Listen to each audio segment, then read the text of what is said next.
We have the secret bin Laden letters and diaries, more than 10,000 documents found in his hideout and just released.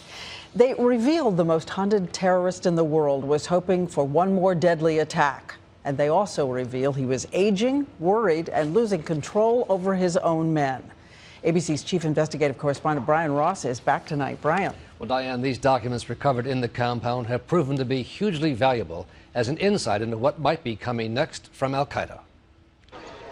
In his final days and in his final letters from the compound in Abbottabad, Osama bin Laden again and again ordered attacks on only the Americans but no one else. Just 5 days before he was killed, a tantalizing clue when bin Laden asked about a plot using poison being planned by one al-Qaeda team, but there were no further details in the documents released. In another letter, he sought 10 new recruits willing to study aviation and conduct suicide operations, apparently looking for a second 9/11 kind of attack. We see an individual that was a micromanager in more ways, I think, than we had previously understood.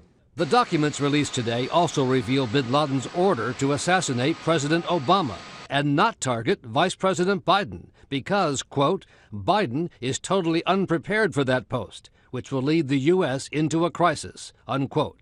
But it was a plot that never happened, and it's not clear that bin Laden's orders were even being followed. I'm reminded of the final days of Adolf Hitler in the bunker in Berlin when he was giving orders for divisions and armies to be moved around, and those divisions and armies didn't exist. The documents paint a portrait of a frustrated leader, afraid to move out of his Abbottabad compound because of U.S. drones, and obsessed with TV news coverage of him and his al-Qaeda network.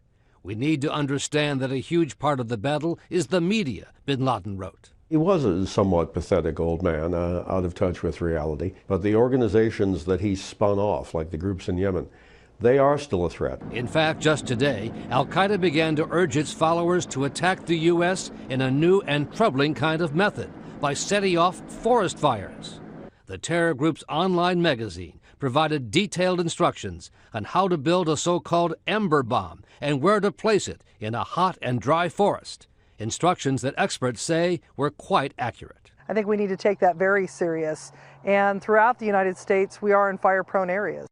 So they're talking about wildfires, but go back for a minute to that poison plot. Any sign it's ongoing? Well, in this same Inspire magazine edition that's just come out, there are references to a sort of a justification for using poison, biological, and chemical weapons. So something seems to be cooking, according to U.S. authorities. Following up on the poison. Okay, thank you so much, Brian.